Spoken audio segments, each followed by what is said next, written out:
Seja muito bem-vindo ao Visita na Record. Como é bom ter a sua companhia todo fim de semana. No programa de hoje, nós vamos falar dos inadimplentes. São mais de 57 milhões de brasileiros que estão na situação. E em Ribeirão Preto, quase metade da população está endividada. Tem ainda os cuidados com a pele no inverno. O especialista alerta sobre as doenças mais comuns no tempo do frio e também dá dicas para manter a hidratação do maior órgão do corpo humano. E já que estamos falando de frio, vamos conhecer as bebidas que ajudam a esquentar o corpo. Mas precisa ter cuidado com as calorias. É a partir de agora, no Visita na Record. Fique com a gente.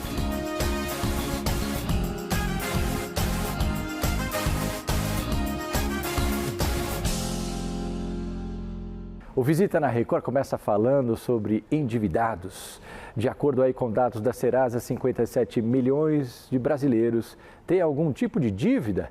Em Ribeirão Preto, são pelo menos 300 mil pessoas endividadas. E como sair dessa situação?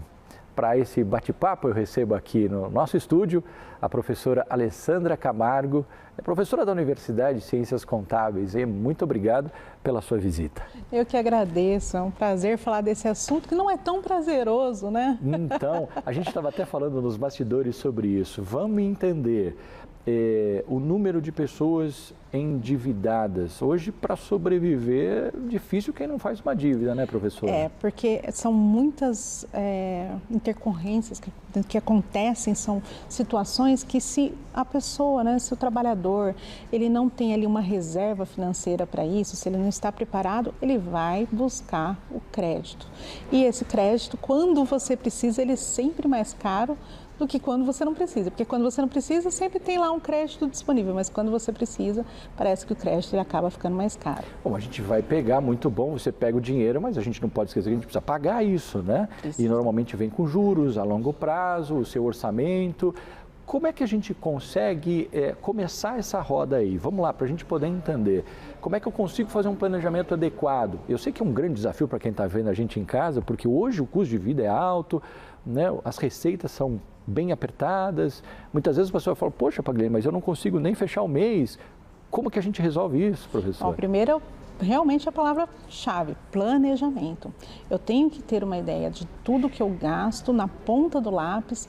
Hoje é muito fácil, porque até os próprios bancos, eles têm, o próprio aplicativo do banco, ele te ajuda a fazer esse controle, ele te dá alguns dados para você. Ou se você não conseguir, é pegar a caderneta, o caderninho mesmo, marcar quanto que eu gasto esse mês, quanto que eu vou gastar no mês que vem e assim por diante. O planejamento é a palavra-chave. E ter a reserva, Pagliani, porque realmente as coisas acontecem, né? Eu vou pegar um exemplo meu essa semana aí. Quebrei a tela do celular, quebrei a tela do notebook e o para-choque do carro. 3 coisas na mesma semana. Que não estava previsto. Não estava previsto. São essenciais, né?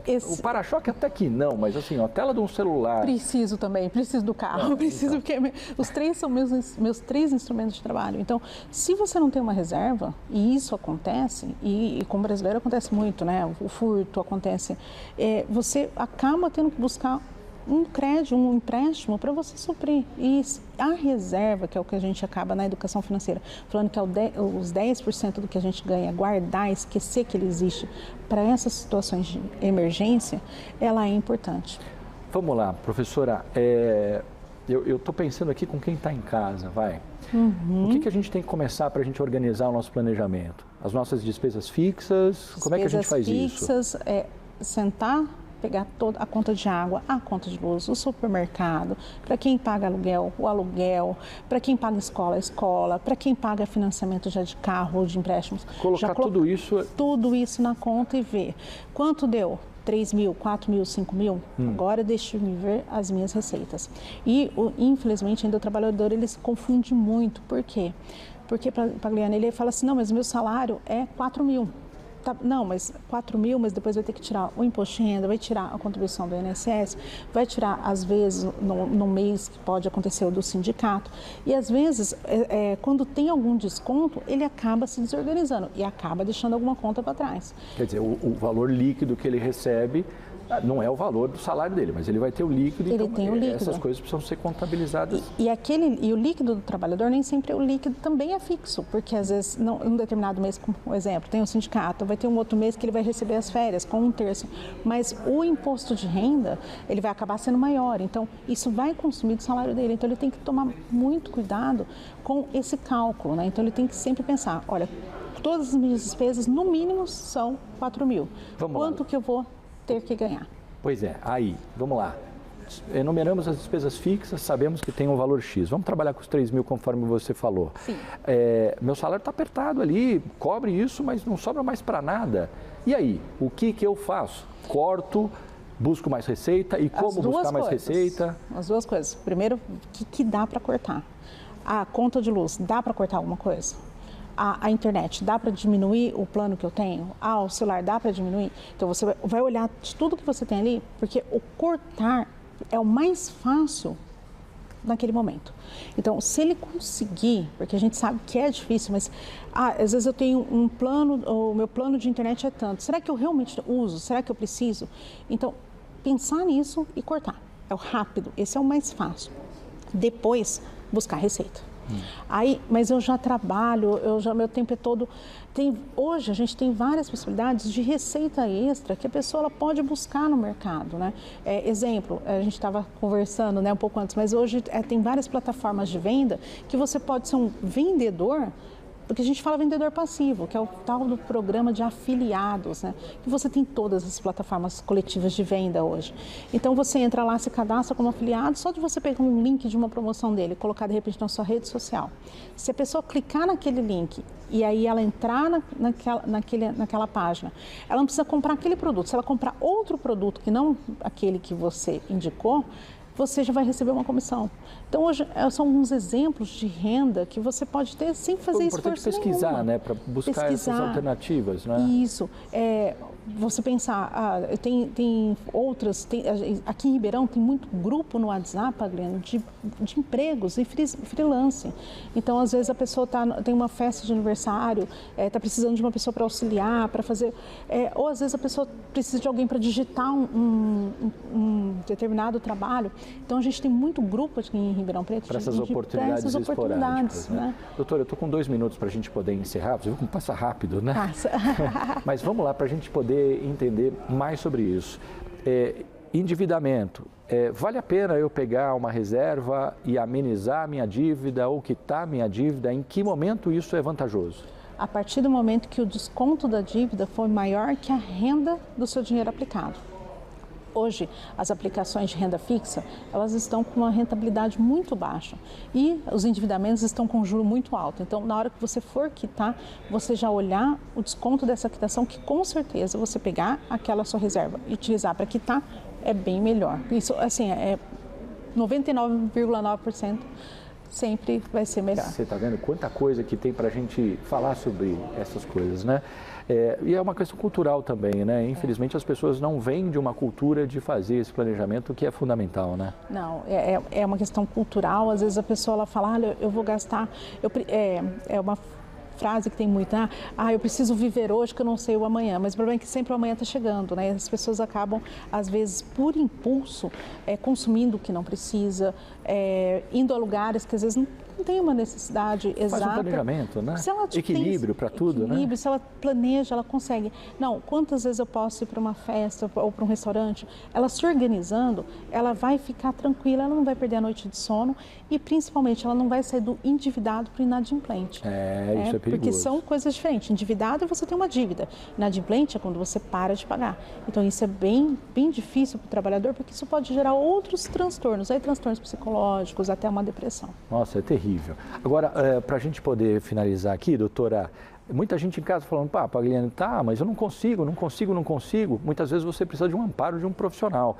Vocês disponibilizam isso? Tem algum canal no WhatsApp que pode auxiliar as pessoas? Sim, na faculdade a gente tem uma professora nossa, Beatriz Celan, que ela é doutora em economia, que ela cuida do nosso núcleo, não é, do LPG, nosso laboratório de gestão, e também o professor Diego Melli, que também é doutor na área de contabilidade, são os professores nossos ali que estão à frente do núcleo. Então a gente tem um WhatsApp, pode marcar a partir do dia 25 agora, né, que já está próximo aqui, a partir do dia 25, e eles fazem atendimento personalizado. Te ajuda a montar uma planilha, a fazer esse planejamento, organizar a sua vida e te dar várias dicas até de melhorar, às vezes, a sua carreira, o seu salário, com cursos gratuitos, sem te gerar nenhum gasto. Isso é fundamental, gente. Aproveita.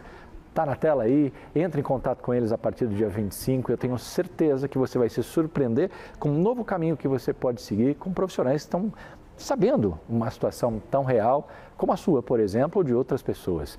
Professora, muito obrigado pela visita aqui e pelo esclarecimento. E a nossa faculdade, nós estamos à disposição de toda a comunidade de Ribeirão e região. Estamos no inverno, a estação mais fria do ano e segue até setembro. Bom, e nessa época a pele, o maior órgão do nosso corpo, sofre bastante se não for cuidado, né? Por isso, merece toda a atenção. E para esse bate-papo eu recebo aqui no estúdio o Dr. Weber Coelho, que é médico dermatologista. Doutor, obrigado pela visita. É um prazer estar aqui com você, Rodrigo. É um prazer estar com todos vocês. Pô, já vou começar para a gente dar uma descontraída, né? Sem esses memes na internet, falou, hoje está muito frio, não vou tomar banho. Ajuda ou não ajuda? Claro que é uma brincadeira. É sempre interessante que se tome pelo menos um banho por dia, né, Rodrigo? Não, claro, só para a gente quebrar esse gelo. Sim, aí, né? É sempre interessante, pelo menos um, né? Então, aí a gente entra naquela questão, as pessoas fazem isso porque entendem que a água está muito fria, vou passar frio e tal, então não suei, não transpirei, não vou precisar. Não é bem assim, a pele precisa de todo um cuidado, mas no inverno um banho tem que ter alguns critérios ali, né? Sim, é verdade, Rodrigo. As pessoas fazem muita coisa errada no inverno, viu? É mesmo? Elas tomam banho muito quente, geralmente, porque está friozinho, então a temperatura fica altíssima do chuveiro, o banheiro fica enfumaçado, parecendo uma sauna, né? É verdade. E usam muito sabonete também, né, para limpar a pele, então passa bastante sabonete, fazer bastante espuma para ter aquela sensação de pele limpa e muito uso de bucha. Então esse combo, água muito quente, com muito sabonete, muito uso de bucha ali atritando, resseca a pele, altera a microbiota da nossa pele. O que é isso? São as substâncias que nos protegem, que formam a barreira cutânea. Então tem fungos, tem bactérias, tem uma gordurinha da nossa pele e isso é benéfico. Quando a gente retira, arranca isso tudo no banho, a pele fica mais sensibilizada, mais ressecada e passível a ter as dermatoses próprias do inverno, que são muito comuns nessa época do ano. Vamos lá, doutor, seguindo essa linha então, a pessoa fez tudo isso é errado. Em que momento que ela começa a sentir isso? Logo depois do banho já dá uma coceira, à noite já começa a aparecer alguma coisa? Como é que é o tempo disso? Sim, o tempo varia muito. Tem pacientes que já saem do chuveiro coçando. Né? Acha que é alguma alergia. Já é um alerta. Já então. é um alerta. Se aconteceu isso, já fica atento, né? Saiu do chuveiro com coceira, alguma coisa não está adequada aí. Né? Outras pessoas, pela falta da hidratação, elas vão coçar depois. Então o prurido surge 2, 3 horas depois.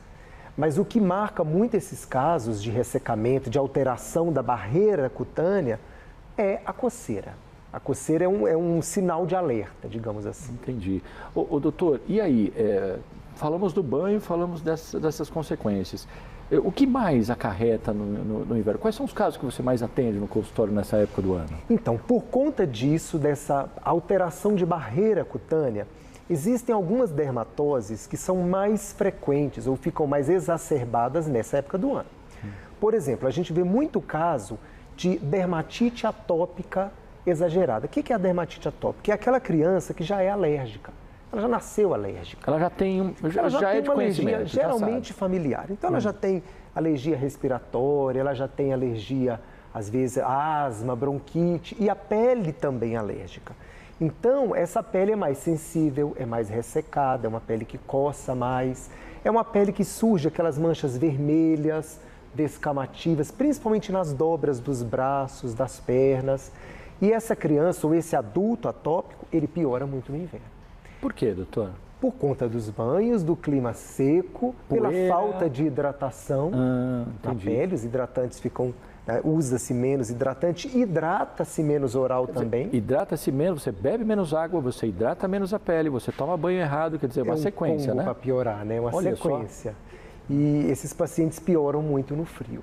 Associado também à poeira, né? Os pacientes alérgicos, com essa poeira fina que fica circulando, com o clima seco, essa massa de ar seco, ele piora da alergia respiratória. E piorando da alergia respiratória, ele piora da pele, consequentemente. Bom, essa eu diria que é a número 1 do consultório nessa época. Mas só disso que você está falando, tem muita gente em casa aí que deve estar falando, poxa vida, mas como é que eu vou fazer então para tomar banho no inverno como esse? Eu não coloco no quente, eu não consigo tomar banho. Qual seria a dica, doutor? Sim, a dica é que você tome banho rápido, que se use um sabonete neutro de glicerina, que não tenha muito corante, que não tenha muito perfume, muita essência. Esse sabonete usar pouco também, usar mais nas áreas principais. Eu falo sempre assim, axilas, área genital, nas mãos, nos pés. Não precisa ensaboar inteiro, o corpo inteiro, né? Não é necessário. Essas são dicas muito importantes aí, né? Nossa, doutor, eu estou vendo aqui como a gente faz coisa errada, né? Bastante. Sim. E para buscar toda essa orientação, lógico, né? Já falamos sobre isso. É importante pelo menos uma vez por ano, se você não tiver nenhum problema, buscar um dermatologista para buscar essas orientações.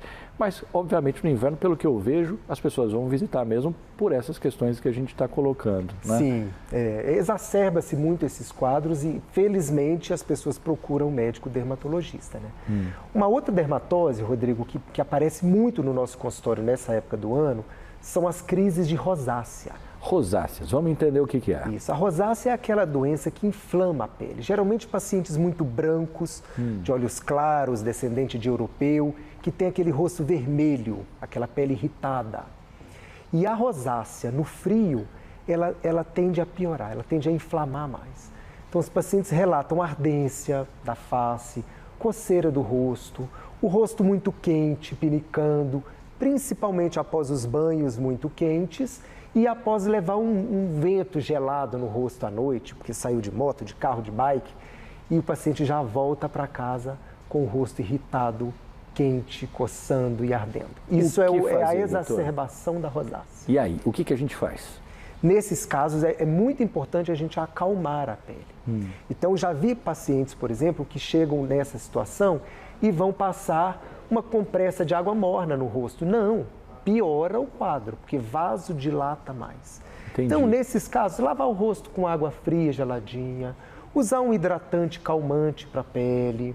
Às vezes eu recomendo até uma compressinha, uma dica caseira aí, né? Uma compressinha com chá de camomila geladinho para acalmar o rosto. Nós precisamos de acalmar a pele e não piorar essa inflamação. Isso que você está dizendo é a pele dizendo assim, ó, eu não estou legal, aconteceu alguma coisa aqui, então você tem que fazer o processo inverso, né? Exatamente. De acalmar a pele aí. Doutor, eu acho que são dicas fundamentais para todo mundo e tenho certeza que em casa fala, poxa vida, não sei por onde eu vou começar com tudo isso, né? É se reeducar, é se reorganizar e repensar, né, nessas questões de cuidados com a pele. E orientações mesmo éticas de um médico dermatologista que possa orientar, que possa explicar o que é aquela dermatose que o paciente tem e como conduzir aquilo, né? As medidas, eu falo sempre no meu consultório, Rodrigo, que as medidas não medicamentosas, elas são às vezes muito mais importantes do que o medicamento em si. Olha só. Então, os banhos adequados, um creminho calmante para a pele. Outra coisa que aparece muito, as caspas, né?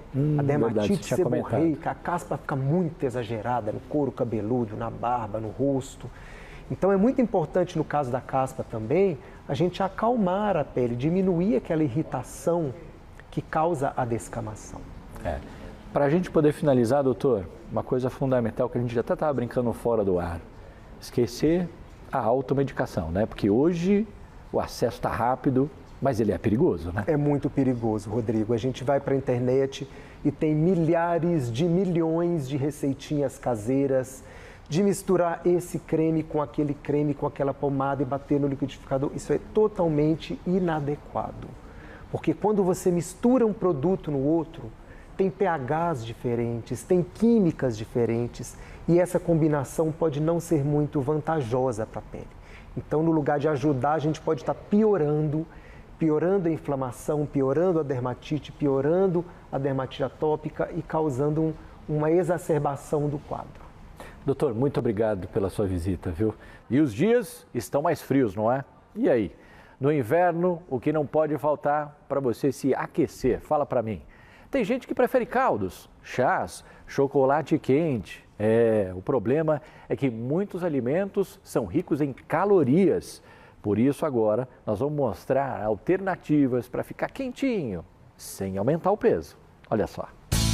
Bateu aquele frio congelante e logo vem aquela vontade de tomar algo bem quente. Na casa da Maria Luísa, o chá até pode variar de sabor, desde que não falte uma boa pitada de... Essas noites de frio, o que não falta aqui em casa é o chazinho com canela, porque só o cobertor não está dando conta. Nas ruas, a bebida queridinha do povo é o chocolate quente. Ele ocupa o topo no ranking das nossas enquetes. Por que será, hein? Porque eu gosto muito de doce e o chocolate quente já mata essa vontade de doce e esquenta também, né? E no quesito comida, eis que a boa pedida para esquentar o corpo parece ser o bom e tradicional caldo verde. Vez por outra uma feijoada, né? Porque é época fria, então vai bem. Um caldo verde, né? De vez em quando também. E o mocotó é muito bom. Um caldinho aqui, ó, da tia aqui, é ótimo, caldinho verde. Há quem prefira o sabor de antigas receitas caseiras para suportar esses dias gelados. A minha terra é chamangu, aqui chama polenta. Eu já gosto com caldo de carne, café com leite, coisa quente. Quando vai ver, a gente tá aí brigando com a balança. Uma sopa, além de quente, costuma ser saudável. Mas cuidado com aqueles caldos e cremes reforçados com pão, linguiça e outros ingredientes. Esse caldo verde aqui da Ana Paula, por exemplo, tem a opção com bacon. Deixa eu provar aqui rapidinho.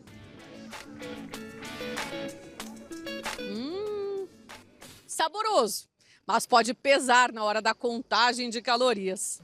Essa é a parte não tão gostosa, digamos assim, de apelar para alimentos quentes e bem calóricos. Existem sopas e sopas, né? Então, depende muito do que você vai colocar na sopa. Se você faz uma sopa vegetal, uma sopa com legumes, com verduras, legal, mas geralmente as pessoas também tendem a colocar alguns ingredientes que aumentam muito o valor calórico. E o que dizer para os fãs de bebidas como vinho quente? Agora esquentou com o vinhozinho também. O próprio vinho quente ou a bebida alcoólica, quando a gente aquece, diminui, né? O álcool ele acaba evaporando, então tem uma quantidade menor, mas o excesso também pode ser prejudicial, mas também é calórico e pelo excesso de álcool, então pode trazer o malefício, né, da pessoa ficar alcoolizada, né? Quer saber por que, além de saboroso, o chocolate quente ajuda a aumentar a sensação de calor? Leite é rico em gordura, então também é uma bebida, por ser rica em gordura, que também traz uma sensação de deixar o corpo mais aquecido. O próprio chocolate também tem uma quantidade de gordura e de açúcar, então traz aquela sensação de acalento, de que esquentou, mas tomar cuidado com o chocolate quente, porque o excesso de chocolate quente tem o excesso de caloria. Mas na hora de escolher algo mais termogênico, ou seja, que aumenta a produção de calor no corpo, opte por alimentos ricos em proteínas e gorduras saudáveis, como as castanhas e o amendoim. Tem uma quantidade de fibra boa e elas têm uma quantidade de gordura. Gordura legal também, boa quantidade, pode ajudar também. Bom, e por falar em amendoim, ouve essa dica do Alexandro, que dá água na boca só de imaginar. Chá de amendoim, é? Chá de amendoim é muito bom. Eu recomendo para quem não experimentou ainda. Eu ouvi chá de amendoim. Isso deve ser bom, né? O Visita na Record fica por aqui, gente. Essa edição na íntegra você pode rever no Play Plus, o streaming da Record, e no canal do YouTube da nossa Record Interior. Aproveite e siga a gente nas redes sociais, @Record Interior SP. Muito obrigado pela sua companhia e até a semana que vem.